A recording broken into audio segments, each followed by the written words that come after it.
너 왜 나랑 얼굴이 똑같아? 너 누구야? 대한민국 상위 1% 재벌가의 파티장.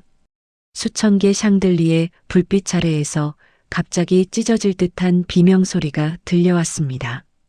그 속에는 화려한 초록빛 실크 드레스를 입은 재벌 회장의 딸 유나가 헛것을 본 사람처럼 덜덜 떨며 누군가를 가리키고 있었죠. 평생을 고아로 살아왔던 민서도 숨이 멎었습니다.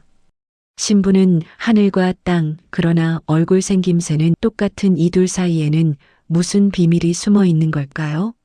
사연 시작 전 구독과 좋아요를 눌러주시고 어디서 듣고 계신지 댓글 남겨주세요. 그곳에 행운이 가득하시길 바라겠습니다. 민서는 그날도 여느 때처럼 호텔 연회장 복도를 바쁘게 오가고 있었습니다. 무거운 샴페인 쟁반을 든 손이 미세하게 떨렸지만 이미 2달째 이 일을 하고 있던 민서는 익숙한 손놀림으로 균형을 잡았습니다. 와, 오늘 파티 진짜 화려하다. 저기 저 샹들리에 좀 봐. 우리 집 한 채 값은 될 것 같은데? 옆에서 함께 서빙을 하던 언니가 작은 목소리로 속삭였습니다. 민서도 고개를 들어 천장을 올려다보았습니다. 수백 개의 크리스털이 빛을 반사하며 반짝이고 있었습니다. JS그룹 창립 30주년 기념 파티. 이 나라에서 손꼽히는 대기업의 행사답게 오늘 연회장은 그야말로 별천지였습니다. 민서는 작게 한숨을 쉬었습니다. 저런 세계는 자신과는 너무나 먼 이야기였으니까요. 보육원에서 자라 27이 되도록 변변한 학벌도 없이 이렇게 남의 파티에 음식을 나르는 것이 민서의 일상이었습니다. 물론 양부모님이 계셨지만 넉넉하지 않은 형편의 민서는 일찍부터 홀로 서기를 했습니다. 민서야, 7번 테이블 샴페인 떨어졌대. 빨리 갖다 드려. 네, 지금 갈게요. 민서는 다시 정신을 가다듬고 쟁반을 들어 올렸습니다. 7번 테이블은 연회장 한가운데 가장 화려한 조명이 쏟아지는 곳에 자리 잡고 있었습니다. 민서는 사람들 사이를 조심스럽게 비집고 들어갔습니다. 잠시만 지나갈게요. 그때였습니다. 민서가 테이블 근처에 거의 도착했을 때 갑자기 앞에서 누군가가 휙 돌아서는 바람에 민서와 정면으로 마주치게 되었습니다. 샴페인 잔을 든 채 우아하게 서 있던 그 여자. 화려한 실크 드레스에 목에는 눈이 부실 정도로 큰 다이아몬드 목걸이를 하고 있었습니다. 완벽하게 손질된 웨이브 머리, 정교한 메이크업, 그리고 귀족 같은 자태. 하지만 민서가 본 건 그런 화려함이 아니었습니다. 얼굴이었습니다. 그 여자의 얼굴은 민서 자신의 얼굴과 똑같았습니다. 아니, 똑같다는 표현도 부족했습니다. 마치 거울을 보는 것 같았습니다. 눈의 모양, 코의 각도, 입술의 곡선, 심지어 왼쪽 눈썹 끝부분의 미세한 흉터까지. 단 하나 다른 점이 있다면 거울 속 그 여자는 민서가 평생 입어본 적 없는 값비싼 옷을 걸치고 민서가 평생 가져본 적 없는 당당함으로 서 있다는 것뿐이었습니다. 찰나의 순간이었지만 민서에게는 영원처럼 느껴졌습니다. 그 여자도 민서를 봤습니다. 손에 들고 있던 샴페인 잔이 와르르 바닥으로 떨어졌습니다. 크리스털 잔이 대리석 바닥에 부딪히며 산산조각 나는 소리가 연회장 전체에 울려 퍼졌습니다. 너 뭐야? 그 여자의 목소리는 떨리고 있었습니다. 얼굴은 새하얗게 질렸고 입술이 파르르 떨렸습니다. 마치 유령이라도 본 것처럼 뒷걸음질을 쳤습니다. 민서 역시 말문이 막혔습니다. 쟁반을 든 손에 힘이 쭉 빠지는 것 같았습니다. 심장이 미친 듯이 뛰었습니다. 이게 대체 무슨 일인가요? 어떻게 세상에 나와 똑같은 얼굴을 가진 사람이 있을 수 있나요? 주변 사람들이 웅성거리기 시작했습니다. 저거 봐, 저둘 얼굴 똑같은데? 세상에 쌍둥이야? 아니면 도플갱어? 최유나 상무님이랑 서빙 알바생이 왜 똑같아? 누가 누구 흉내낸 거 아냐?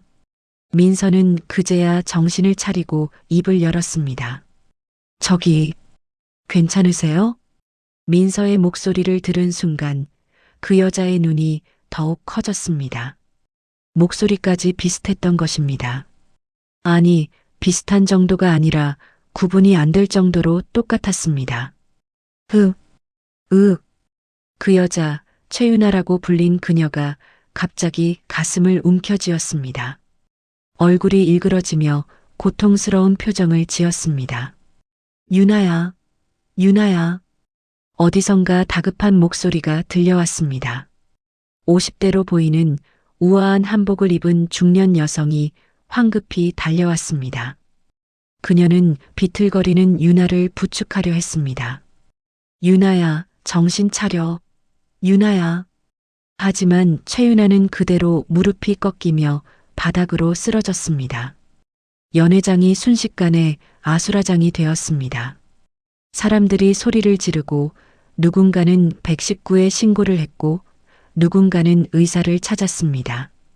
민서는 그저 멍하니 서 있을 수밖에 없었습니다. 손에 들고 있던 쟁반도 까먹은 채 구급대원들에게 실려가는 그 여자를 바라보기만 했습니다. 나랑 똑같은 얼굴. 대체 왜? 민서의 머릿속은 온통 혼란스러웠습니다. 태어나서 한 번도 만난 적 없는 사람. 이름도 몰랐던 사람. 그런데 나와 똑같은 얼굴이라니. 아가씨. 그때 누군가가 민서의 팔을 거칠게 잡아챘습니다. 민서는 깜짝 놀라 고개를 돌렸습니다. 아까 쓰러진 여자를 부축했던 그 중년 여성이었습니다.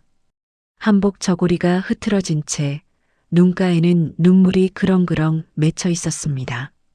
그녀는 민서의 얼굴을 빤히 쳐다봤습니다. 처음엔 놀람이었습니다. 그 다음엔 공포였습니다. 그 여자의 눈빛은 단순히 놀란 것이 아니었습니다. 마치 절대 나타나서는 안 될 존재를 마주친 것 같은 깊은 공포와 당혹감이 서려 있었습니다. 손이 부들부들 떨렸고 입술이 바짝 말라 있었습니다. 이럴 수가. 어떻게? 중년 여성은 뒷걸음질을 쳤습니다. 그리고는 황급히 돌아서서 구급차가 떠난 방향으로 뛰어갔습니다. 민서는 그 자리에 혼자 남겨졌습니다. 주변 사람들은 여전히 웅성거렸고 몇몇은 민서를 손가락질하며 수군거렸습니다. 야, 저 여자 뭐야? 최유나 상무님 보고 기절한 거 아냐? 아니면 일부러 화제되려고 성형한 거 아냐? 에이, 설마. 저렇게까지 똑같을 수가 있나? 민서는 귀가 따가웠습니다. 가슴이 두근거렸고 다리에 힘이 풀렸습니다. 민서야, 괜찮아? 동료 언니가 다가와 민서의 어깨를 잡았습니다. 응, 나도 잘 모르겠어. 오늘 일 그만하고 들어가. 너 얼굴 완전 새하얗게 질렸어. 민서는 고개를 끄덕였습니다. 더 이상 이곳에 있을 수가 없었습니다. 직원 탈의실로 돌아가 유니폼을 벗고 사복으로 갈아입었습니다. 거울에 비친 자신의 얼굴을 보니 정말 창백했습니다. 저 사람은 대체 누구지?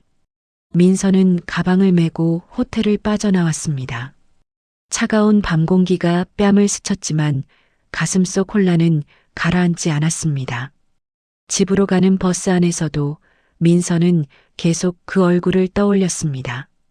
최윤아, JS그룹 상무, 재벌가의 딸, 그리고 나와 똑같은 얼굴을 가진 사람. 혹시 쌍둥이? 아니야, 그럴 리 없어. 엄마 아빠가 말씀하셨잖아. 나는 보육원에서 왔다고. 친부모는 나를 버렸다고. 민서는 고개를 저었습니다. 하지만 마음 한구석에선 이상한 예감이 들었습니다. 뭔가 잘못됐다는 느낌. 뭔가 숨겨진 진실이 있다는 느낌. 그날 밤 민서는 잠을 이룰 수 없었습니다. 그로부터 사흘이 지났습니다. 민서는 호텔 일을 쉬고 집에서 지냈습니다. 양부모님이 걱정하셨지만 민서는 괜찮아요라고만 반복했습니다. 사실 괜찮지 않았습니다. 머릿속에서 그 얼굴, 그 눈빛, 그 순간이 계속 맴돌았습니다. 그러던 어느 날 오후 민서의 핸드폰이 울렸습니다. 낯선 번호였습니다. 민서는 잠시 망설이다가 전화를 받았습니다. 여보세요? 민서 씨 맞으신가요?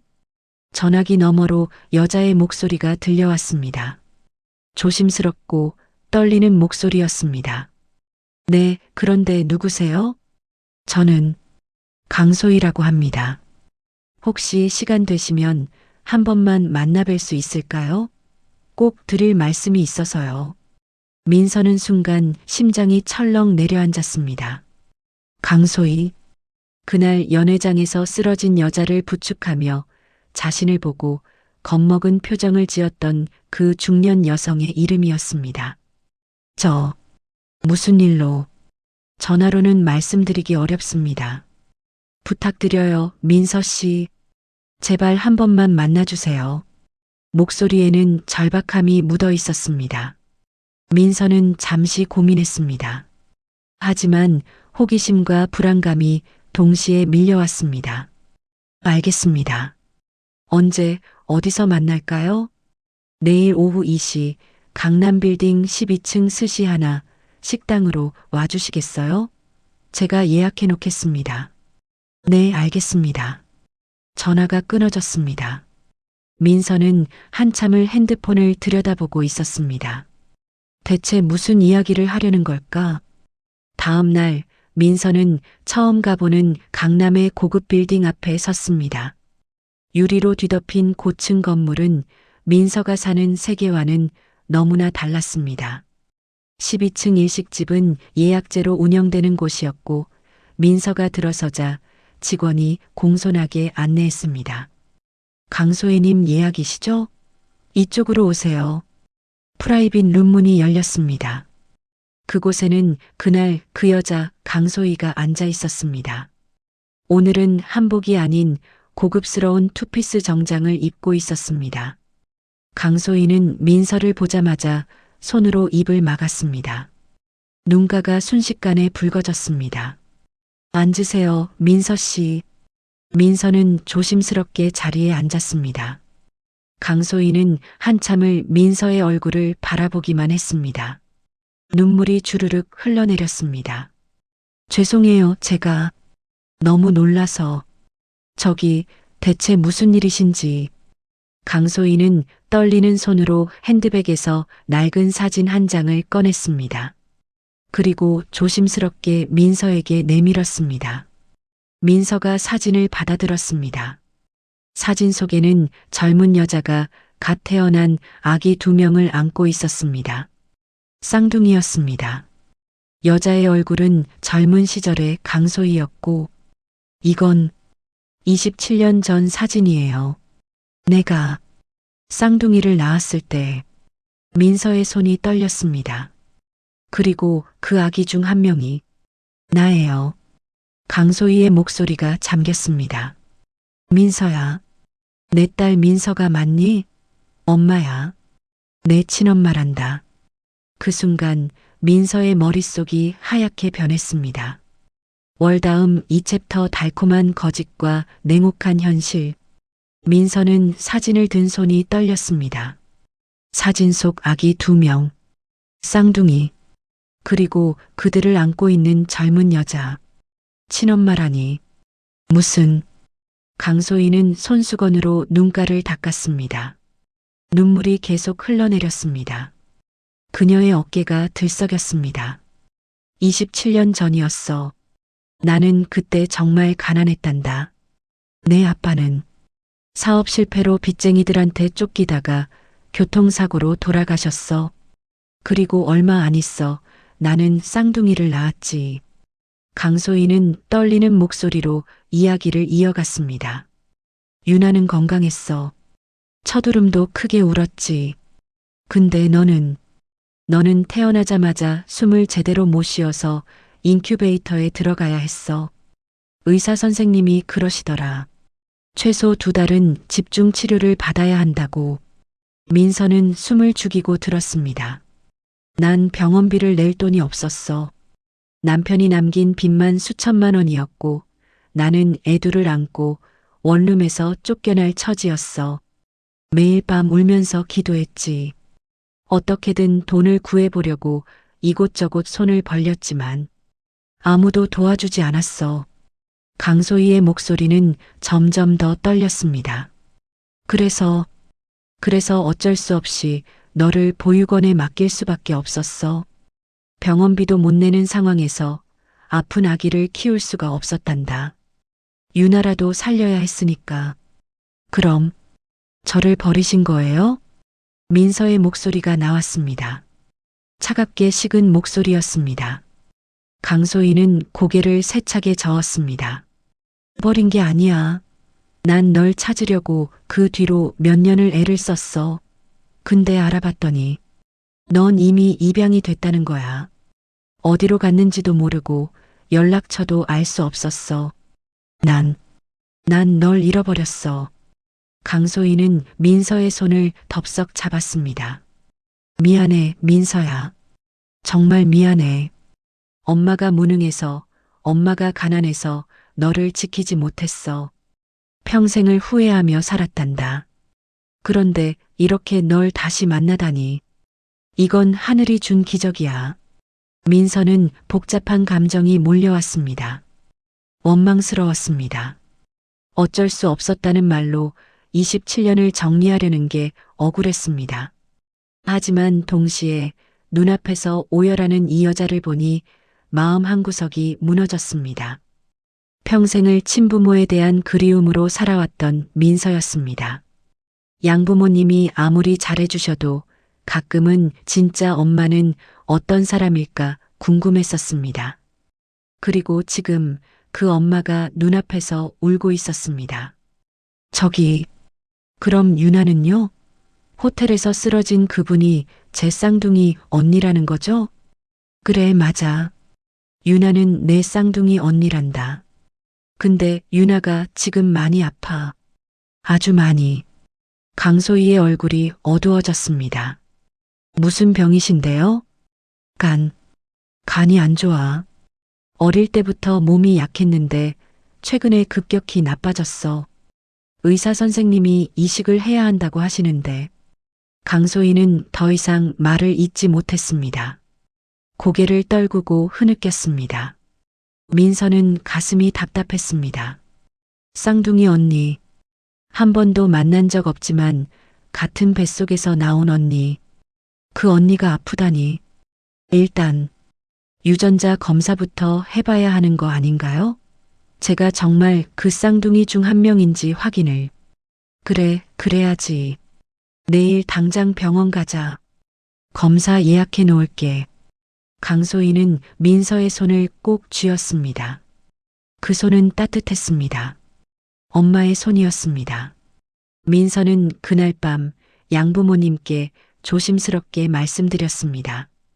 친엄마를 찾았다고. 쌍둥이 언니가 있다고. 양아버지는 담배를 한 대 피우러 나가셨고 양어머니는 한참을 말없이 민서를 안아주셨습니다. 엄마 아빠는 괜찮아. 내가 행복하면 돼. 내 친엄마 만나고 싶으면 만나렴. 우린 항상 여기 있을게. 양어머니의 목소리는 떨렸지만 따뜻했습니다. 민서는 그 품에서 한참을 울었습니다. 일주일 뒤 유전자 검사 결과가 나왔습니다. 99.9% 일치. 강소희와 민서는 친모녀가 맞았습니다. 세상에, 정말이구나. 내가 정말 내 딸이 맞구나. 강소희는 결과지를 들고 또 한 번 울었습니다. 민서도 울컥했습니다. 아무리 복잡한 감정이 있어도 친엄마라는 단어는 민서의 마음을 흔들었습니다. 민서야, 이제 엄마 집으로 가자. 응? 내가 살던 곳은 너무 멀잖아. 서울로 와서 우리랑 같이 살자. 하지만 엄마가 그동안 못 해준 거 다 해줄게. 제발. 엄마 곁에 있어줘. 강소희의 눈빛은 간절했습니다. 민서는 망설였지만 결국 고개를 끄덕였습니다. 언니도 만나보고 싶었고 무엇보다 친엄마와 함께 사는 삶이 어떤 건지 궁금했습니다. 양부모님께 죄송했지만 민서는 짐을 쌌습니다. 양어머니는 민서의 손을 꼭 잡으며 말씀하셨습니다. 힘들면 언제든 돌아와. 알았지? 네, 엄마. 사랑해요. 민서는 강소희가 보낸 차를 타고 서울로 향했습니다. 차는 강남의 한 고급 주택가로 들어섰습니다. 높은 담장으로 둘러싸인 저택들이 즐비했습니다. 그중 한 집 앞에서 차가 멈췄습니다. 여기가 우리 집이란다. 민서는 차에서 내려 저택을 올려다봤습니다. 3층짜리 양옥집, 넓은 정원, 분수대까지 있었습니다. 민서가 지금까지 살았던 집들과는 차원이 달랐습니다. 어서 들어와. 너 방도 준비해뒀어. 강소희는 민서의 손을 잡고 집 안으로 들어갔습니다. 현관을 들어서자 샹들리에가 반짝였고 대리석 바닥이 발을 시원하게 맞아주었습니다. 박 집사님, 이 아가씨가 제 둘째 딸 민서예요. 잘 챙겨주세요. 네, 사모님. 50대로 보이는 집사가 공손하게 인사했습니다. 민서는 어색하게 고개를 숙였습니다. 민서야, 2층 왼쪽 끝방이 내 방이야. 가서 짐 풀고 쉬어. 네. 감사합니다. 민서는 가방을 들고 계단을 올라갔습니다. 복도는 길었고 벽에는 비싼 그림들이 걸려 있었습니다. 왼쪽 끝방 문을 열자 민서는 입이 딱 벌어졌습니다. 침대는 킹사이즈였고 붙박이장은 벽 한쪽을 전부 차지하고 있었습니다. 창문 너머로는 정원이 한눈에 내려다 보였습니다. 책상, 화장대, 소파까지 마치 호텔 스위트룸 같았습니다. 민서는 침대에 털썩 앉았습니다. 너무 푹신해서 몸이 푹 빠졌습니다. 이게 꿈인가? 민서는 손으로 볼을 꼬집어 봤습니다. 아팠습니다. 꿈이 아니었습니다. 똑똑. 문을 두드리는 소리가 났습니다. 들어와요. 문이 열리고 젊은 여자 하인이 들어왔습니다. 아가씨, 저녁 식사 준비되었습니다. 사모님께서 식당으로 내려오시래요. 아, 네. 지금 갈게요. 민서는 서둘러 화장실에서 손을 씻고 복도로 나왔습니다.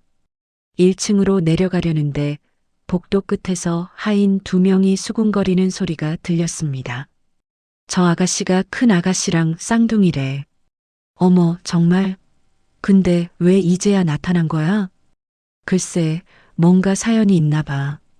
근데 불쌍하긴 하다. 여기 들어왔으니 이제 어떻게 될지. 쉿, 조용히 해. 들으면 어떡해. 민서는 가슴이 철렁했습니다. 어떻게 될지는 무슨 뜻일까요? 민서는 애써 신경 쓰지 않으려 했습니다. 그냥 새로운 환경에 적응하지 못한 직원들의 수다일 거라고 생각했습니다. 1층 식당에 도착하자 강소희가 기다리고 있었습니다. 긴 테이블에는 음식이 가득했습니다. 한식, 양식, 일식까지. 민서가 평생 먹어본 것보다 더 화려한 식사였습니다. 앉아, 민서야. 내가 좋아하는 거 골라 먹어. 근데 유나 언니는요? 강소희의 얼굴이 순간 어두워졌습니다. 유나는 지금 몸이 안 좋아서 방에 있어.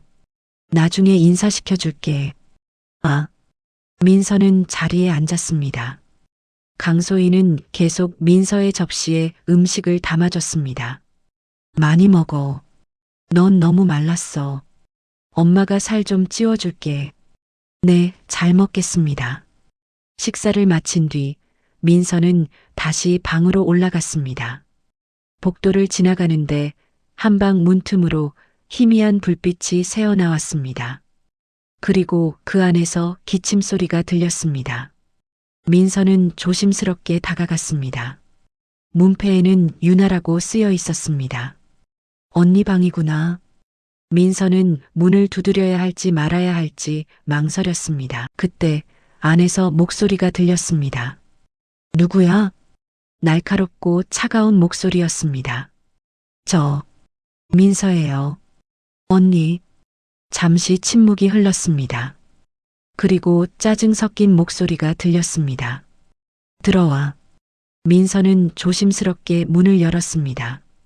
방 안은 어두웠습니다. 커튼이 닫혀져 있어서 낮인데도 밤 같았습니다. 침대에는 여자가 누워 있었습니다. 최윤아였습니다. 호텔에서 봤던 그 화려한 모습은 온데간데 없었습니다. 창백한 얼굴, 깊게 꺼진 눈, 마른 입술, 병색이 역력했습니다. 언니, 괜찮아요? 민서가 다가가려 하자 유나가 손을 들어 제지했습니다. 거기 서 있어. 가까이 오지 마. 민서는 멈춰섰습니다. 유나는 민서를 위아래로 훑어봤습니다. 그 눈빛은 차갑고 날카로웠습니다. 엄마가 널 데려왔다더라. 얼굴만 보니까 진짜 쌍둥이는 맞나 보네. 언니, 저는 그냥 뭐, 가족 행세하러 온 거야? 유나의 목소리에는 독이 섞여 있었습니다. 아니에요. 그런 게 아니라. 됐어. 내가 무슨 생각으로 왔든 나는 관심 없어. 그냥 내 앞에 나타나지 마. 얼굴 보기 싫으니까. 민서는 가슴이 쿵 내려앉았습니다. 감동적인 재회를 상상했던 자신이 바보 같았습니다. 알겠어요, 언니. 몸조리 잘하세요. 민서는 돌아서서 방을 나왔습니다. 문을 닫는 순간 안에서 유나의 낮은 중얼거림이 들렸습니다. 뭐가 언니야? 쓸데없이 나타나서. 민서는 복도에서 한참을 서 있었습니다. 눈가가 뜨거워졌습니다. 그날 밤 민서는 잠이 오지 않았습니다. 너무 넓고 조용한 방이 오히려 불편했습니다. 양부모님 집에 작고 따뜻한 방이 그리웠습니다.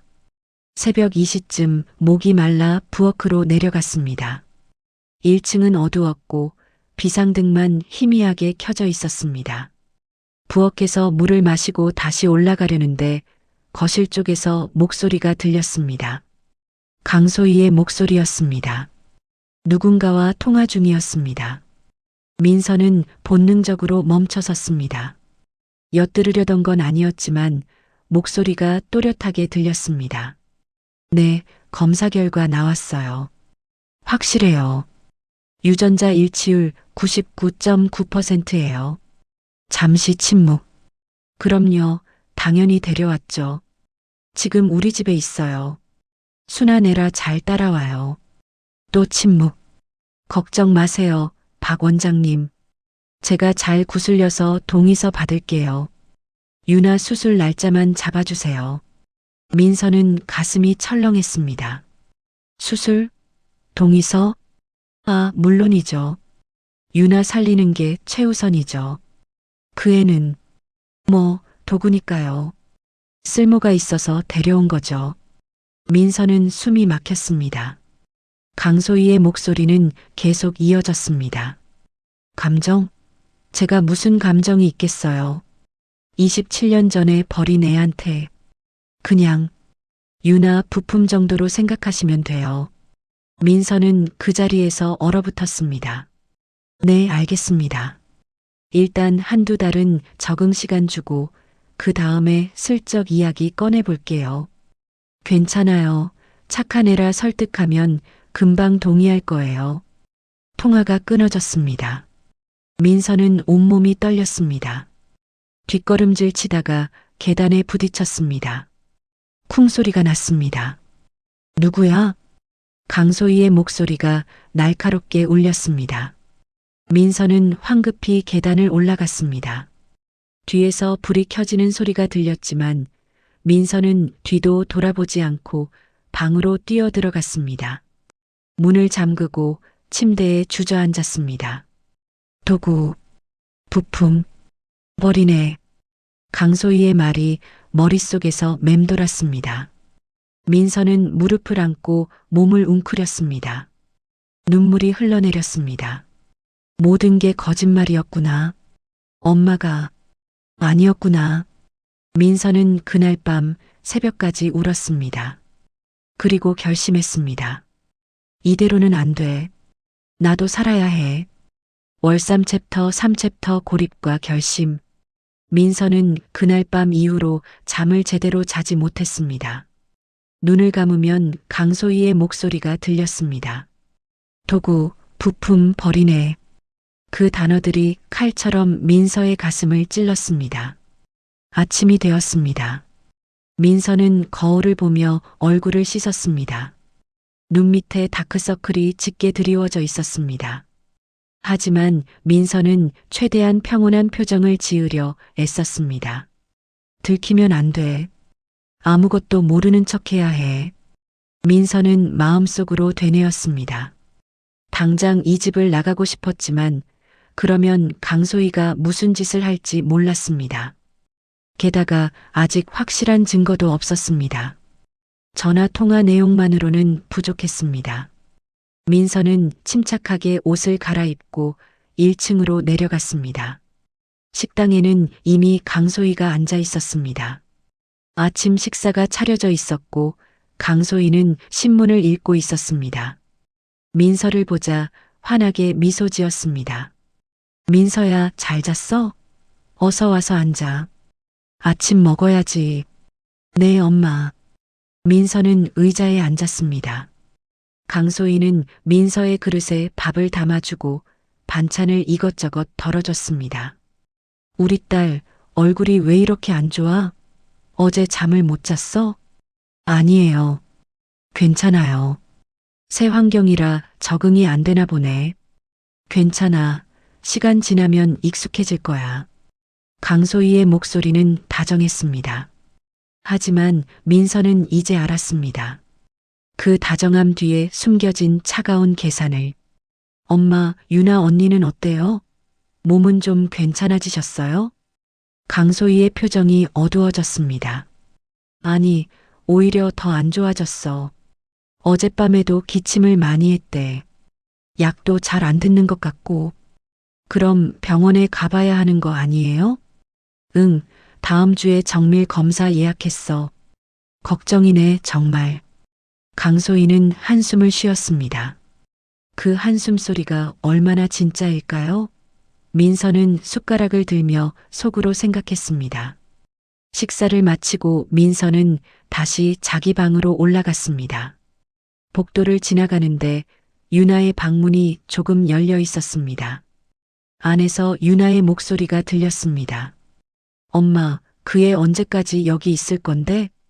유나야, 그런 말 하지 마. 내 동생이잖아. 동생은 무슨. 나는 인정 안 해. 어차피 필요해서 데려온 거잖아. 민서는 걸음을 멈췄습니다. 유나야. 됐어, 엄마. 나도 다 알아. 엄마가 왜 저 애 데려왔는지. 내간 이식 때문이잖아. 유나의 목소리는 차가웠습니다. 유나야, 그게 아니라. 좋아. 나도 살고 싶으니까. 저 애가 나한테 간을 줄 수 있다면야 환영이지. 근데 솔직히 말해, 엄마. 사람이라면 그러면 안 되는 거 아니야? 민서는 더 이상 듣고 싶지 않아 서둘러 방으로 들어갔습니다. 문을 닫고 침대에 쓰러졌습니다. 나는 여기서 혼자야. 완전히 혼자. 민서는 눈물을 흘리고 싶었지만 참았습니다. 울면 지는 것 같았습니다. 며칠이 흘렀습니다. 민서는 최대한 자연스럽게 행동하려 애썼습니다. 강소희와 함께 식사하고 가끔 거실에서 TV를 보고 정원을 산책했습니다. 겉으로는 평온해 보였지만 민서의 마음속은 폭풍우가 몰아치고 있었습니다. 유나는 여전히 방에서 나오지 않았습니다. 가끔 복도에서 마주치면 유나는 민서를 쳐다보지도 않고 지나갔습니다. 마치 민서가 투명 인간이라도 되는 것처럼. 어느 날 오후 민서는 거실에서 책을 읽고 있었습니다. 강소희가 전화 통화를 하며 거실로 들어왔습니다. 네, 박 원장님. 다음 주 화요일이요? 알겠습니다. 유나 데리고 갈게요. 통화를 끊고 강소희는 민서를 보며 미소 지었습니다. 민서야, 다음 주에 유나 병원 검사 가는데 너도 같이 갈래? 언니 곁에 있어주면 힘이 될 것 같은데. 민서는 책에서 눈을 떼고 강소희를 봤습니다. 네, 같이 갈게요. 그래, 고마워. 역시 우리 착한 딸. 강소희는 민서의 머리를 쓰다듬었습니다. 그 손길이 소름 끼쳤지만 민서는 참았습니다. 그날 밤 민서는 조심스럽게 핸드폰을 꺼냈습니다. 양부모님께 전화하고 싶었지만 혹시라도 강소희가 도청하고 있을까봐 두려웠습니다. 대신 문자를 보냈습니다. 엄마, 아빠, 잘 지내고 있어요. 걱정하지 마세요. 사랑해요. 잠시 후 양어머니에게서 답장이 왔습니다. 우리 딸 힘들면 언제든 연락해. 엄마 아빠는 항상 내 편이야. 민서는 그 문자를 보고 또 눈물이 났습니다. 진짜 가족은 저곳에 있는데 민서는 왜 이 차가운 저택에 갇혀 있는 걸까요? 다음 주 화요일이 되었습니다. 민서는 강소희, 유나와 함께 병원으로 향했습니다. 고급 세단 안에서 유나는 창밖만 바라봤고 강소희는 계속 전화 통화를 했습니다. 민서는 뒷좌석 구석에 조용히 앉아 있었습니다. 병원은 강남의 한 대형 종합병원이었습니다. VIP층으로 안내되었고 곧바로 진료실로 들어갔습니다. 어서 오세요, 강 사모님. 유나 양. 박 원장이라 불리는 중년의 남자 의사가 반갑게 맞았습니다. 그리고 민서를 보더니 눈빛이 반짝였습니다. 오, 이분이. 네, 원장님. 제 둘째 딸 민서예요. 아, 그렇군요. 반갑습니다, 민서 씨. 박 원장은 민서에게 악수를 청했습니다. 민서는 어색하게 손을 내밀었습니다. 박 원장의 손은 차가웠습니다. 자, 그럼 유나 양 검사부터 할까요? 유나는 검사실로 들어갔고 민서와 강소희는 대기실에 앉아 기다렸습니다. 강소희는 민서의 손을 잡았습니다. 민서야, 혹시 유나가 정말 심각하면 너 도와줄 수 있지? 민서는 강소희를 봤습니다. 강소희의 눈에는 눈물이 고여 있었습니다. 무슨 말씀이세요? 간 이식 말이야. 가족 중에 맞는 사람이 거의 없대. 근데 너는 쌍둥이잖아. 아마 맞을 가능성이 높을 거야. 민서는 숨이 막혔습니다. 드디어 본론을 꺼낸 것입니다. 저는 엄마가 너한테 부탁하는 거야. 제발 내 언니 살려줘. 응? 강소희는 민서의 손을 꽉 쥐었습니다. 너무 세게 쥐어서 아팠습니다. 무서운 거 알아. 나도 알아. 근데 엄마는 유나를 잃을 수가 없어. 제발 민서야. 민서는 강소희의 얼굴을 봤습니다. 눈물이 흘러내리고 입술이 떨리고 목소리가 잠겼습니다. 완벽한 연기였습니다. 민서는 알고 있었습니다. 이 눈물이 가짜라는 것을, 이 애원이 거짓이라는 것을. 하지만 민서는 고개를 끄덕였습니다. 알겠어요, 엄마.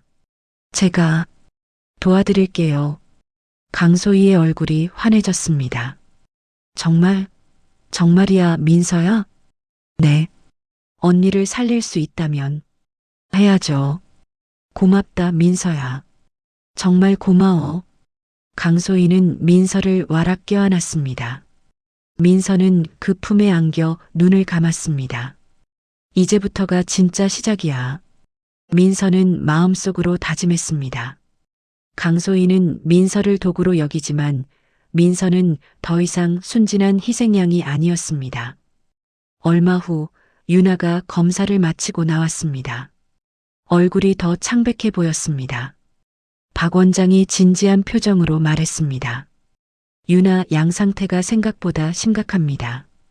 빠르면 한 달 안에 이식 수술을 해야 할 것 같습니다. 강소희는 얼굴이 새하얗게 질렸습니다. 한 달이요? 그렇게 급한가요? 네, 더 늦으면 위험합니다. 박 원장은 민서를 봤습니다. 민서 씨, 혹시 기증의향이 있으시다면 오늘 기본 검사부터 시작할까요? 민서는 잠시 망설이는 척 했습니다. 그리고 천천히 고개를 끄덕였습니다. 네, 해볼게요. 좋습니다. 그럼 체열부터 하겠습니다. 민서는 체열실로 갔습니다. 간호사가 주사기를 준비하며 말했습니다. 용기 내주셔서 감사합니다. 쉽지 않은 결정이셨을 텐데. 민서는 대답하지 않고 팔을 내밀었습니다. 주사 바늘이 피부를 뚫고 들어갔습니다. 빨간 피가 주사기 안으로 빨려 들어갔습니다. 민서는 그 피를 보며 생각했습니다. 이 피는 내 거야. 내 몸이고 내 인생이야. 아무도 함부로 가져갈 수 없어. 체열이 끝나고 민서는 다시 대기실로 돌아왔습니다. 강소희와 유나가 기다리고 있었습니다. 수고했어, 민서야. 강소희는 미소 지었습니다.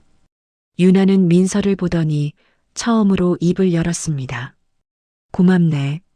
짧은 한마디였지만 그 안에는 진심이 없었습니다. 그저 형식적인 인사였습니다. 마치 물건을 샀을 때 점원에게 하는 감사 인사 같았습니다. 민서는 담담하게 대답했습니다. 별 말씀을요, 언니. 병원을 나와 차에 탔습니다. 집으로 돌아가는 길 민서는 창밖을 보며 생각에 잠겼습니다. 검사 결과가 나오려면 일주일 정도 걸릴 거야. 그 사이에 준비해야 해. 민서는 주머니 속 핸드폰을 만졌습니다. 녹음 기능이 있었습니다. 이제부터 모든 대화를 녹음해야 했습니다. 증거를 모아야 했습니다. 그날 밤 민서는 침대에 누워 천장을 바라봤습니다. 달빛이 창문으로 새어 들어왔습니다. 핸드폰에 양부모님 번호가 떠 있었습니다. 전화하고 싶었습니다.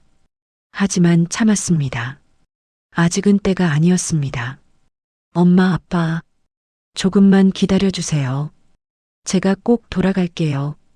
민서는 눈을 감았습니다. 하지만 잠은 오지 않았습니다.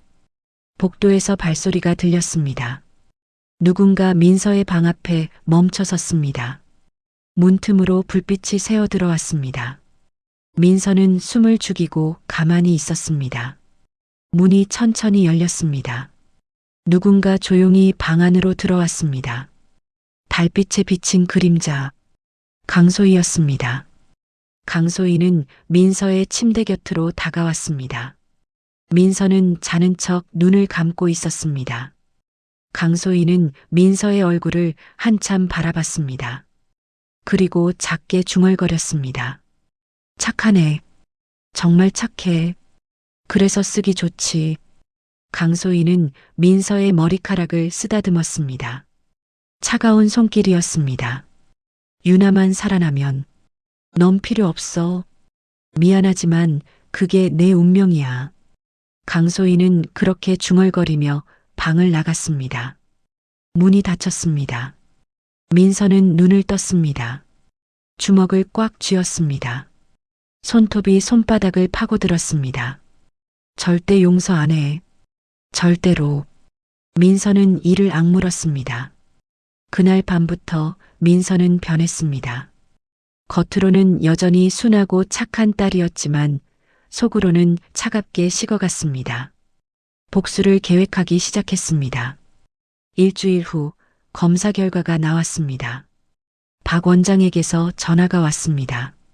강소희는 전화를 받고 환하게 웃었습니다. 정말요? 완벽하게 맞는다고요? 감사합니다, 원장님. 전화를 끊고 강소희는 민서를 꽉 껴안았습니다.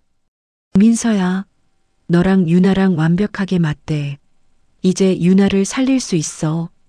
다행이네요, 엄마. 민서는 미소 지었습니다. 하지만 그 미소는 예전과 달랐습니다. 차갑고 계산된 미소였습니다. 수술 날짜 잡아야겠다. 최대한 빨리. 네, 엄마. 저도 빨리 언니를 돕고 싶어요. 강소희는 기뻐서 어쩔 줄 몰라 했습니다. 민서의 눈빛이 변한 것을 전혀 눈치채지 못했습니다. 민서는 속으로 웃었습니다. 이제부터야. 진짜 게임이 시작되는 거야. 민서는 방으로 돌아가 핸드폰을 꺼냈습니다. 녹음 파일들을 확인했습니다. 아직 결정적인 증거는 부족했습니다. 더 모아야 했습니다. 창밖으로 저녁 노을이 붉게 물들고 있었습니다. 민서는 그 노을을 보며 중얼거렸습니다. 조금만 더 참자. 민서의 눈빛은 결연했습니다. 더 이상 도구가 아니었습니다. 더 이상 희생양이 아니었습니다. 이제 민서는 사냥꾼이었습니다. 월 다음 4챕터 예상치 못한 동반자. 수술 날짜가 잡혔습니다. 2주 후였습니다. 민서는 그 2주 동안 완벽한 연기를 해야 했습니다. 강소의 앞에서는 순종적이고 착한 딸로, 유나 앞에서는 언니를 걱정하는 동생으로. 하지만 혼자 있을 때 민서는 냉철하게 계획을 세웠습니다. 매일 밤 민서는 핸드폰 녹음 기능을 켜두고 집안 곳곳을 돌아다녔습니다. 강소희가 전화 통화하는 소리, 유나와 강소희가 나누는 대화, 하나하나 기록했습니다. 어느 날 오후 민서는 거실 소파에 앉아 책을 읽는 척하고 있었습니다. 강소희는 2층 서재에서 전화 통화 중이었는데 문이 살짝 열려 있었습니다. 민서는 핸드폰을 주머니에 넣고 녹음을 시작했습니다. 그리고 조용히 계단을 올라가 서재 근처에 섰습니다. 아니, 괜찮아요. 애가 워낙 순해서 의심 같은 거 전혀 안 해요. 강소희의 목소리가 들렸습니다. 네, 수술 동의서도 이미 받았어요. 알아서 잘 서명했더라고요. 참 바보 같죠? 민서는 주먹을 쥐었습니다. 바보. 그 단어가 가슴에 박혔습니다. 수술 끝나면요? 당연히 처리해야죠. 회장님한테 들키면 안 되니까. 애초에 회장님은 이의 존재도 모르시잖아요. 잠시 침묵. 요양원? 그것도 괜찮네요. 시골 요양원에 보내버리면 다시는 못 나오겠죠. 아니면 아예 해외로 보내버릴까요? 동남아 쪽으로? 민서는 온몸이 떨렸습니다. 하지만 계속 녹음했습니다. 하여튼 수술만 무사히 끝나면 그 다음은 제가 알아서 할게요. 걱정 마세요, 박 원장님. 통화가 끊어졌습니다. 민서는 재빨리 계단을 내려가 다시 거실 소파에 앉았습니다. 손이 떨려서 책 페이지를 넘기기도 힘들었습니다. 증거는 모았어. 이제 어떻게 하지? 민서는 생각에 잠겼습니다. 녹음 파일만으로는 부족할 수도 있었습니다. 더 확실한 증거가 필요했습니다. 문서, 계약서, 뭐든. 그날 밤 민서는 집안을 탐색하기로 했습니다. 새벽 1시 민서는 조심스럽게 방문을 열었습니다. 복도는 조용했습니다. 민서는 맨발로 복도를 걸었습니다. 1층 강소희의 서재로 향했습니다. 서재 문은 잠겨 있지 않았습니다. 민서는 천천히 문을 열고 안으로 들어갔습니다. 달빛이 창문으로 새어들어와 어둠을 약간 밝혔습니다. 민서는 핸드폰 손전등을 켜고 책상 서랍을 열었습니다. 서류들이 가득했습니다. 계약서, 영수증, 각종 문서들. 그중 하나가 민서의 눈에 띄었습니다. 장기 기증 동의서. 민서가 서명한 그 서류였습니다. 하지만 뭔가 이상했습니다. 민서는 서류를 자세히 들여다봤습니다. 동의서 아래쪽에 작은 글씨로 뭔가 적혀 있었습니다. 기증 후 발생하는 모든 의료 문제에 대해 기증자는 병원 측을 상대로 어떠한 법적 조치도 취하지 않는다. 민서는 숨이 막혔습니다. 이건 만약 수술 중에 문제가 생기거나 수술 후에 합병증이 생겨도 병원을 고소할 수 없다는 뜻이었습니다. 나를 완전히 버릴 작정이었구나.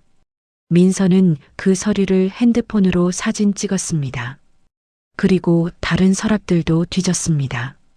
또 다른 서류가 나왔습니다. 요양원 상담 기록, 그리고 해외 이민 관련 서류. 민서는 모든 것을 사진으로 찍었습니다. 증거는 충분했습니다. 그때였습니다. 뭐 하는 거야? 뒤에서 목소리가 들렸습니다. 민서는 깜짝 놀라 돌아봤습니다. 문 앞에 누군가 서 있었습니다. 유나였습니다. 유나는 잠옷 차림에 얼굴이 창백했지만 눈빛만큼은 날카로웠습니다. 언니, 서재에서 뭐 하냐고 물었어. 유나는 천천히 다가왔습니다. 민서는 핸드폰을 등 뒤로 숨겼습니다. 그냥 책 좀 찾으려고.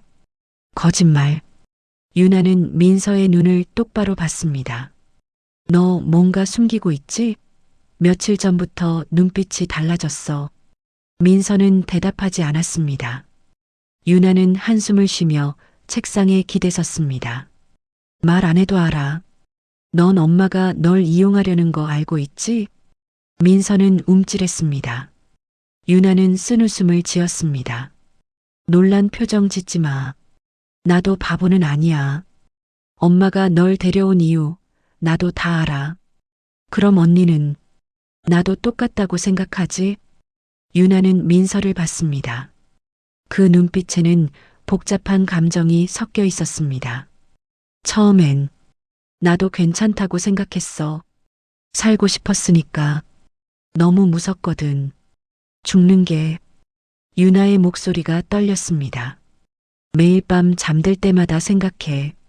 내일 아침에 눈을 뜰 수 있을까? 숨 쉴 때마다 아파. 여기. 유나는 자신의 옆구리를 가리켰습니다. 간이 망가지면 온몸이 망가져. 토하고 어지럽고 아무것도 먹을 수가 없어.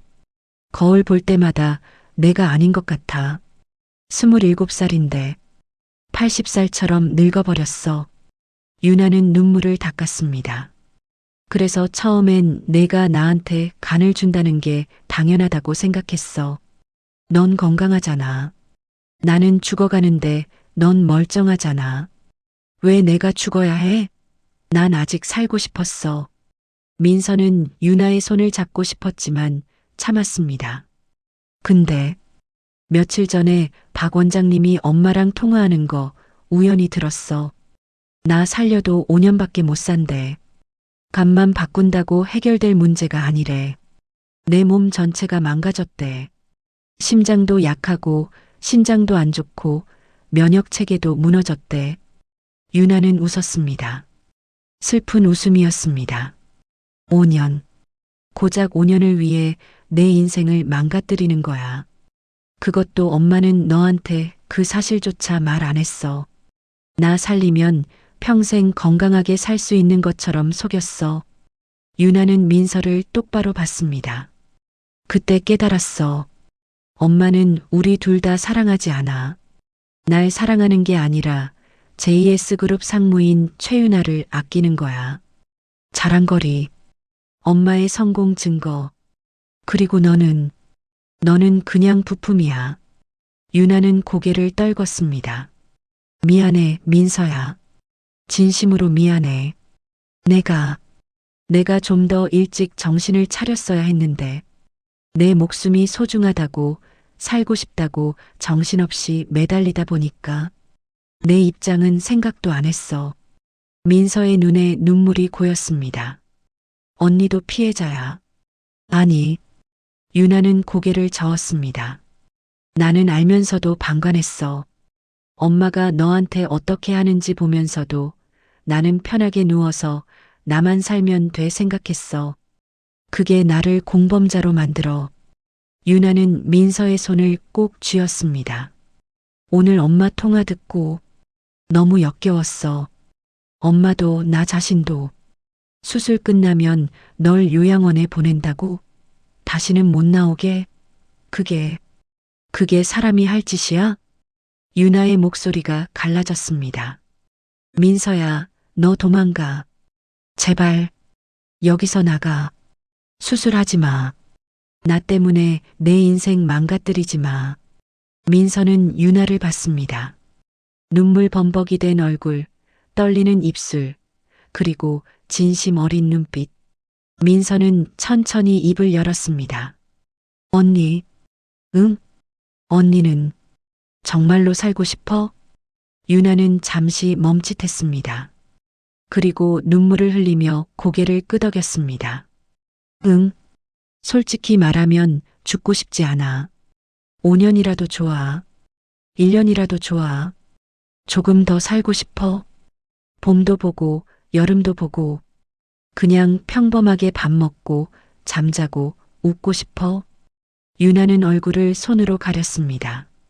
근데 그게 내 희생으로 이루어져야 한다면 차라리 언니, 민서가 유나의 손을 잡았습니다. 나 수술할게. 뭐? 유나는 깜짝 놀라 민서를 봤습니다. 안 돼. 민서야, 너 지금 들어봐, 언니. 민서는 유나의 두 손을 꼭 잡았습니다. 나도 처음엔 도망가려고 했어. 당연하지. 누가 자기 장기를 떼어주고 싶겠어? 엄마가 나를 도구로만 생각한다는 거 알았을 때 정말 배신감에 미칠 것 같았어. 민서의 눈에서도 눈물이 흘렀습니다. 근데 지금 언니 보니까 마음이 달라졌어. 민서야, 언니는 엄마랑 달라. 언니는 나한테 진심으로 미안해하고 있어. 나를 생각하고 있어. 심지어 자기가 죽을 수도 있는데 나보고 도망가래. 민서는 웃었습니다. 눈물 섞인 웃음이었습니다. 그게 진짜 가족 아닐까? 서로를 생각하는 마음? 유나는 고개를 저었습니다. 안 돼, 민서야. 난 5년밖에 못 살아. 내 희생을 받을 가치가 5년이면 충분해. 민서는 단호하게 말했습니다. 5년이면 우리가 함께 보낼 수 있는 시간이잖아.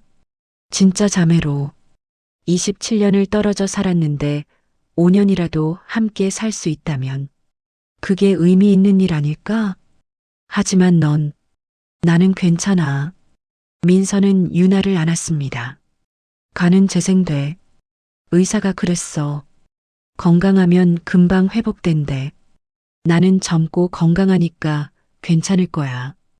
유나는 민서의 품에서 흐느꼈습니다. 미안해. 정말 미안해. 미안하지 마. 대신 조건이 있어. 민서는 유나를 떼어놓고 똑바로 봤습니다. 언니, 5년 동안 열심히 살아야 해. 후회 없이 하고 싶은 거 다 하고, 먹고 싶은 거 다 먹고, 가고 싶은 곳 다 가야 해. 유나는 눈물을 닦으며 고개를 끄덕였습니다. 그리고 또 하나. 민서의 눈빛이 차갑게 변했습니다. 엄마를 끝장내야 해. 사회적으로 완전히 매장시켜야 해. 유나는 민서를 봤습니다. 민서가 설명했습니다. 나는 수술할 거야. 언니를 살리고 싶으니까. 근데 엄마가 한 짓은 용서 못해. 나를 도구 취급한 것, 27년 전에 버린 것, 수술 후에 요양원에 보내려던 것. 그 모든 게 세상에 알려져야 해. 민서는 핸드폰을 꺼냈습니다. 나 증거 모았어. 엄마 통화 녹음, 서류 사진들. 이걸로 수술 당일의 모든 걸 폭로할 거야. 유나는 놀란 표정으로 민서를 봤습니다. 수술 당일에? 응. 수술실 들어가기 직전에.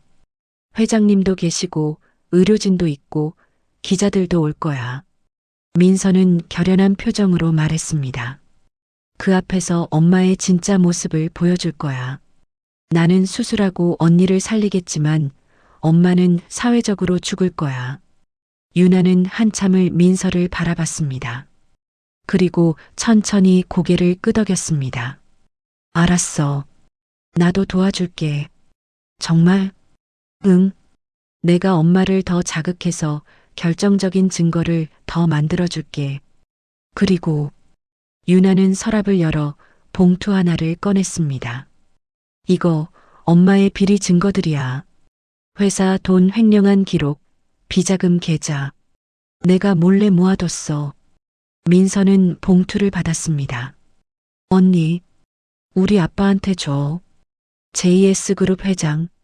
아빠는 좋은 사람이야. 그냥 엄마한테 속아서 살고 있을 뿐이지. 이걸 보여주면 아빠도 우리 편이 될 거야. 민서는 유나를 꼭 안았습니다. 고마워, 언니. 정말 고마워. 두 사람은 한참을 안고 있었습니다. 같은 뱃속에서 태어났지만 27년을 떨어져 살았던 쌍둥이.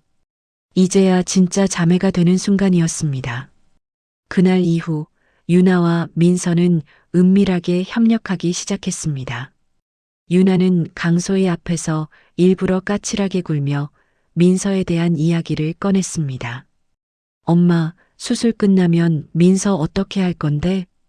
강소희는 차를 마시며 대답했습니다. 왜? 걱정돼? 아니, 궁금해서. 설마 계속 여기 둘 건 아니지? 강소희는 웃었습니다. 당연히 아니지. 수술 끝나면 조용한 곳으로 보낼 거야.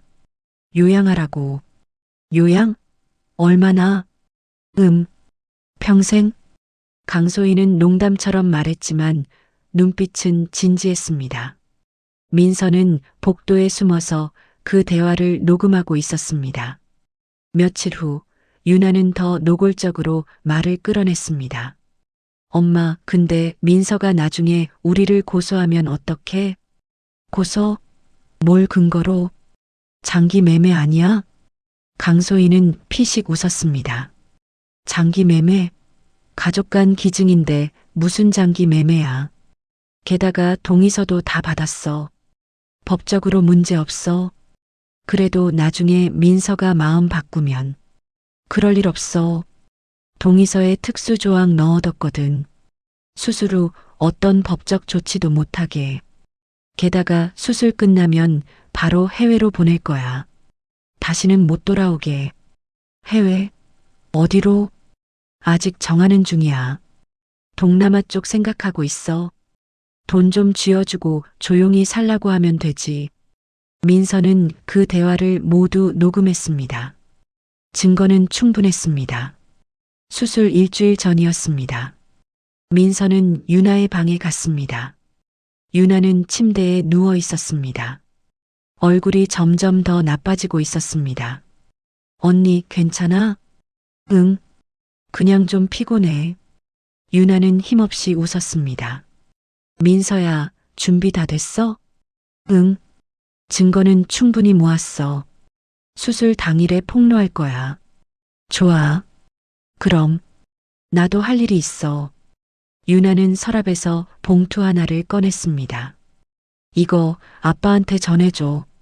JS그룹 회장. 우리 아빠. 이게 뭔데? 엄마의 비리 증거들이야. 회장 몰래 빼돌린 돈, 횡령 기록. 전부 다. 민서는 놀라서 유나를 봤습니다. 언니, 이거 나도 가만히 있지만은 않았어.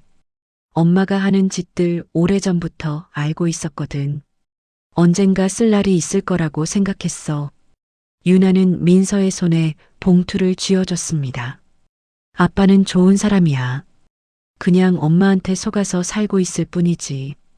이걸 보여주면 아빠도 진실을 알게 될 거야. 고마워, 언니. 유나는 민서의 손을 잡았습니다. 민서야, 미안해. 진심으로. 내가 좀 더 일찍 용기를 냈으면 넌 이런 일을 안 겪었을 텐데. 괜찮아, 언니. 언니 덕분에 제대로 복수할 수 있게 됐어. 복수? 제대로 해. 엄마한테 본때를 보여줘. 응. 두 사람은 한참을 말없이 손을 잡고 있었습니다. 같은 뱃속에서 태어났지만 전혀 다른 인생을 살았던 쌍둥이. 이제 처음으로 진짜 자매가 된 것 같았습니다. 수술 3일 전 민서는 양부모님께 조심스럽게 전화했습니다. 엄마, 나야. 민서야, 잘 지내니? 양어머니의 목소리에 민서는 울컥했습니다. 응, 엄마.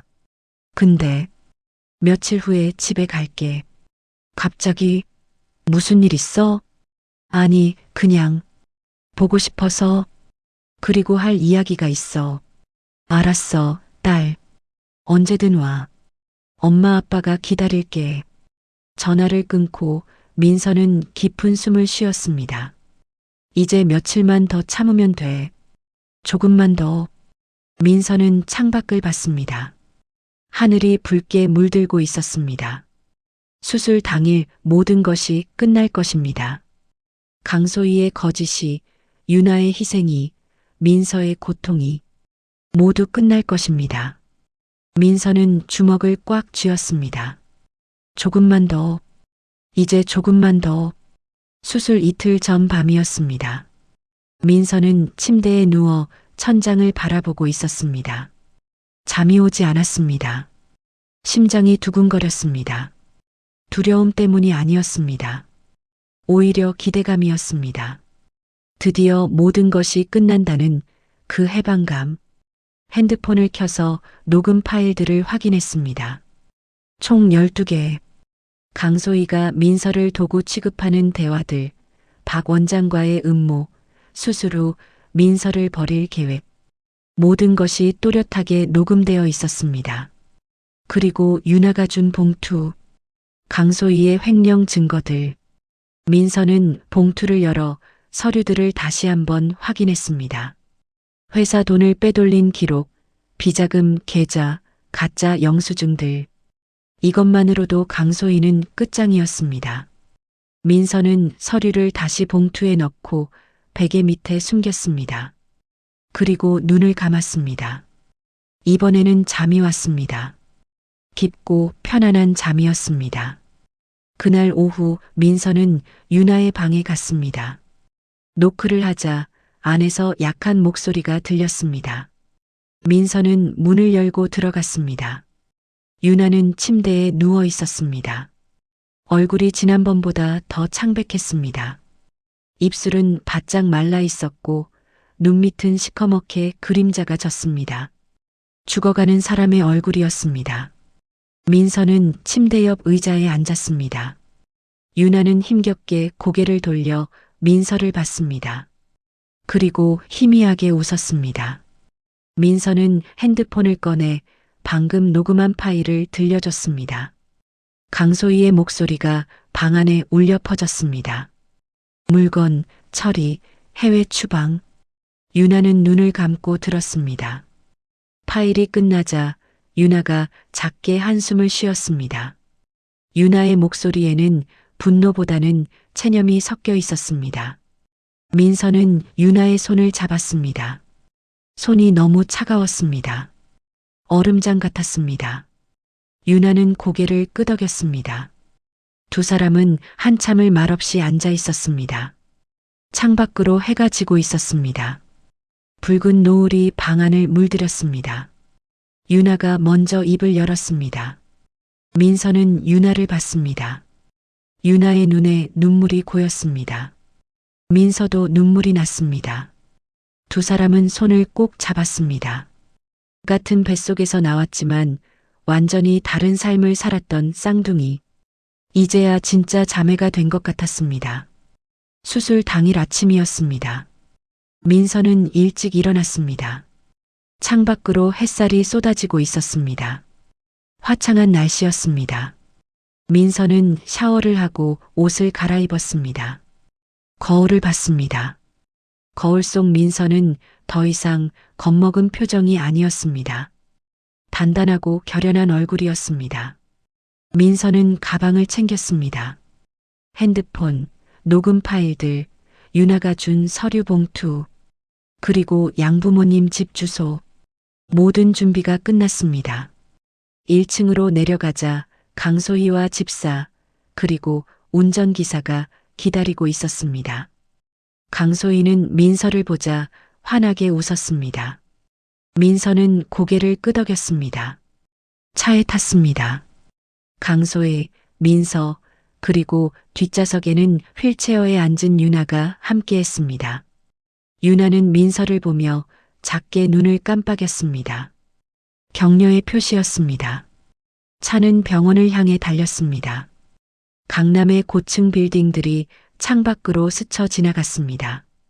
민서는 그 풍경을 보며 생각했습니다. 곧 끝나. 곧 자유로워져. 병원에 도착했습니다.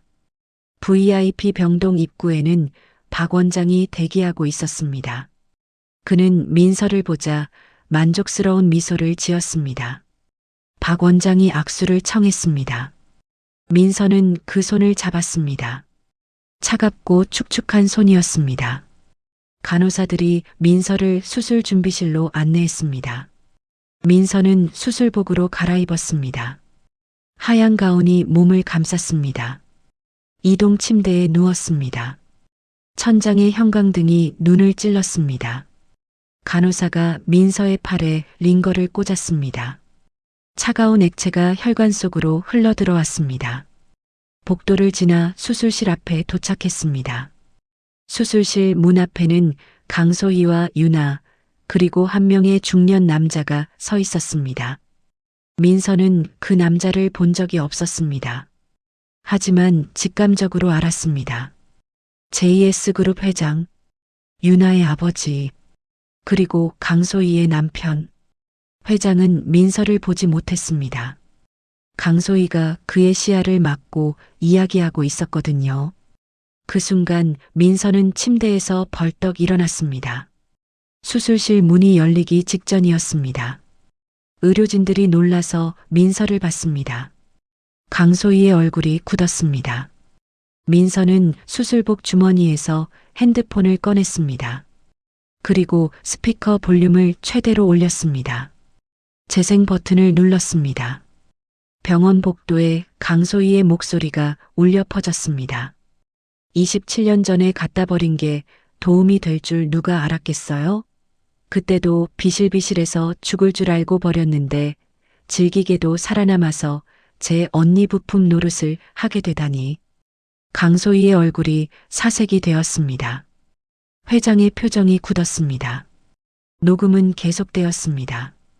수술 끝나면요? 적당히 요양원이나 보내버려야죠. 꼴 보기 싫은데 내 집에 계속 둘 순 없잖아요. 복도가 술렁였습니다. 간호사들이 수군거렸고 의료진들이 당황한 표정을 지었습니다. 녹음은 계속되었습니다. 회장이 강소희를 돌아봤습니다. 그 눈빛에는 분노와 배신감이 가득했습니다. 강소희는 황급히 변명하기 시작했습니다. 민서는 차갑게 웃었으며 유나가 준 봉투를 회장에게 건넸습니다. 회장은 봉투를 열어 서류들을 확인했습니다. 페이지를 넘길수록 얼굴이 일그러졌습니다. 회장은 떨리는 손으로 봉투를 열어 서류를 확인했어요. 수십억 원의 횡령, 비자금 내역, 그리고 민서를 장기 기증용 도구로 명시한 끔찍한 계획서까지. 회장의 얼굴이 분노로 붉게 달아올랐답니다. 그는 믿을 수 없다는 눈으로 강소희를 노려보았어요. 그리고는 거칠게 다가가 강소희의 뺨을 세차게 올려붙였죠. 짝! 날카로운 소리와 함께 강소희가 바닥으로 나뒹굴었어요. 당신, 정말 사람이야? 짐승도 제 새끼는 이렇게 안 해. 내 딸들을 가지고 장난을 쳐? 그때 복도 끝에서 요란한 사이렌 소리와 함께 경찰들이 들이닥쳤어요. 민서가 수술실로 들어오기 직전 미리 신고해 둔 것이었죠. 냄새를 맡은 기자들도 벌떼처럼 몰려와 플래시를 터뜨렸어요.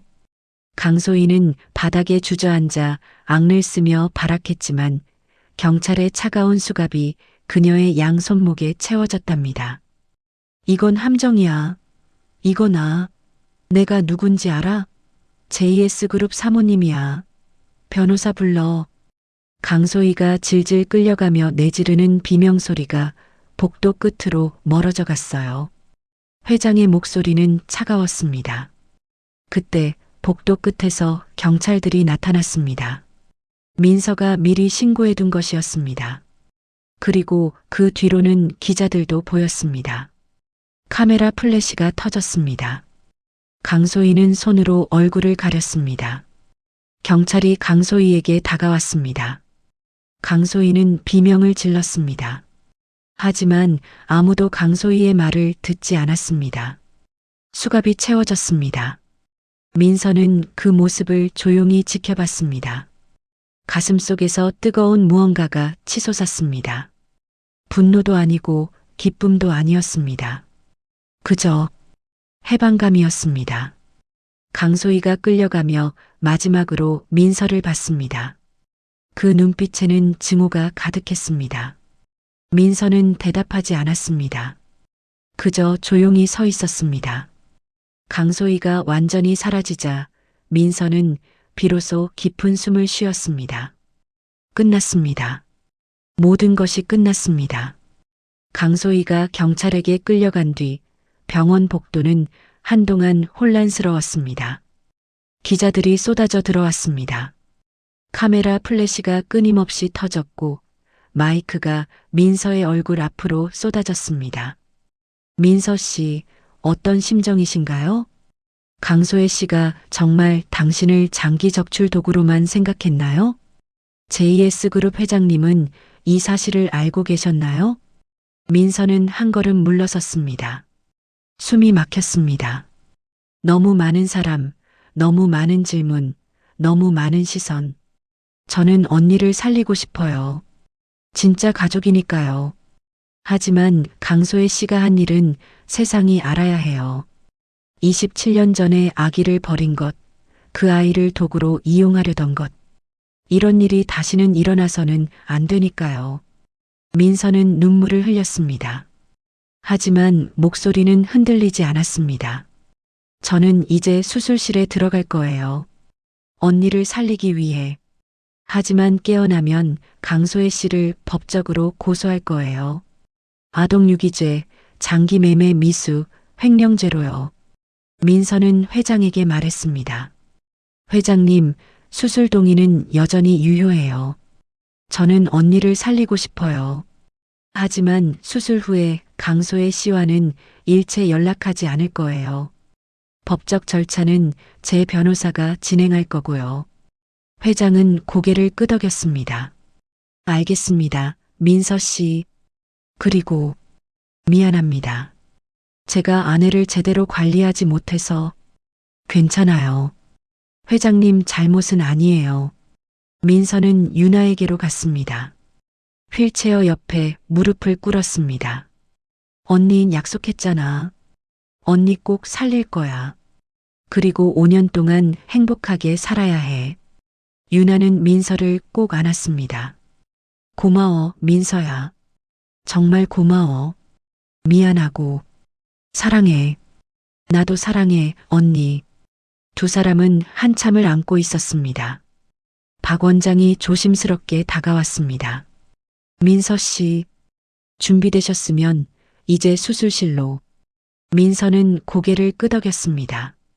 네, 갈게요. 민서는 다시 이동 침대에 누웠습니다. 이번에는 진짜로 수술을 받기 위해서였습니다. 간호사가 링거를 꽂았습니다. 차가운 액체가 혈관으로 흘러 들어왔습니다. 수술실 문이 열렸습니다. 하얀 불빛이 쏟아져 나왔습니다. 침대가 천천히 수술실 안으로 들어갔습니다. 민서는 마지막으로 복도를 봤습니다. 유나가 손을 흔들고 있었습니다. 회장도 고개를 숙여 인사했습니다. 강소희는 경호원들에게 붙잡힌 채 고개를 떨구고 있었습니다. 기자들은 여전히 카메라를 돌리고 있었습니다. 민서는 눈을 감았습니다. 이제 시작이야. 새로운 시작. 수술실 문이 닫혔습니다. 마취가 시작되었습니다. 의식이 흐려졌습니다. 민서의 마지막 생각은 유나였습니다. 쌍둥이 언니, 함께 살아갈 언니. 언니 기다려. 내가 꼭 살려줄게. 그리고 민서는 깊은 어둠 속으로 빠져들었습니다. 수술이 시작되었습니다. 수술은 8시간 동안 계속되었습니다. 복도에서는 유나가 휠체어에 앉아 기다렸습니다. 회장도 옆에 앉아 있었습니다. 강소희는 이미 경찰에 인계되어 끌려간 뒤였습니다. 기자들은 병원 밖에서 대기하고 있었습니다. 이미 뉴스는 전국에 퍼졌습니다. JS그룹 회장 부인, 친딸 유기후 장기 적출 시도, 27년 만에 드러난 쌍둥이의 비극. 오후 6시 수술실 불이 꺼졌습니다. 문이 열렸습니다. 박 원장이 나왔습니다. 피곤한 표정이었지만 미소를 짓고 있었습니다. 수술 성공했습니다. 유나는 눈물을 터뜨렸습니다. 민서는요? 민서는 괜찮아요? 네, 민서 씨도 안정적입니다. 두 분 다 회복실로 옮겨질 거예요. 회장은 안도의 한숨을 쉬었습니다. 다행입니다. 정말 다행이에요. 1시간 후 민서가 회복실로 옮겨졌습니다. 아직 마취에서 깨어나지 않은 상태였습니다. 얼굴은 창백했지만 호흡은 안정적이었습니다. 유나도 옆 침대로 옮겨졌습니다. 새로운 간을 받은 유나의 얼굴에는 조금씩 혈색이 돌아오고 있었습니다. 회장은 두 침대 사이에 앉아서 두 딸을 번갈아 봤습니다. 똑같은 얼굴. 하지만 완전히 다른 인생을 살았던 쌍둥이. 미안하다. 정말 미안해. 회장은 작게 중얼거렸습니다. 밤 10시쯤 민서가 눈을 떴습니다. 천장에 희미한 불빛이 보였습니다. 옆구리가 아팠습니다. 하지만 견딜만 했습니다. 고개를 돌리자 옆 침대에 유나가 누워 있었습니다. 유나도 막 깨어난 참이었습니다. 두 사람의 눈이 마주쳤습니다. 유나가 작게 웃었습니다. 민서도 웃었습니다. 말은 하지 않았습니다. 하지만 모든 것이 통했습니다. 우리 해냈어. 고마워. 이제 시작이야. 응, 함께. 간호사가 들어와 두 사람의 상태를 확인했습니다. 모두 안정적이었습니다. 회장이 들어왔습니다. 두 딸을 보며 눈물을 글썽였습니다. 고맙다, 민서야. 유나를 살려줘서. 민서는 작게 고개를 끄덕였습니다. 당연한 일이에요. 언니니까요. 유나가 민서의 손을 잡았습니다. 민서도 유나의 손을 꼭 쥐었습니다. 같은 뱃속에서 태어나 27년을 떨어져 살았던 쌍둥이. 이제야 진짜 자매가 되었습니다. 그리고 함께 살아갈 것입니다. 앞으로 5년이든 10년이든 주어진 시간 동안 행복하게. 창밖으로 별이 보였습니다. 수많은 별들이 반짝이고 있었습니다. 새로운 시작을 축복하는 것처럼. 민서는 눈을 감았습니다. 이번에는 평온한 잠이었습니다. 두려움도 분노도 배신감도 없는 그저 따뜻한 희망으로 가득한 잠이었습니다. 오늘의 이야기가 당신의 마음에 작은 감동을 드렸다면 앞으로도 당신의 시간에 깊은 위로가 될 이야기로 찾아뵐 수 있도록 구독과 좋아요를 눌러주세요. 그리고 사연의 주인공을 위한 따뜻한 말씀도 댓글로 부탁드립니다. 당신의 오늘을 늘 응원합니다.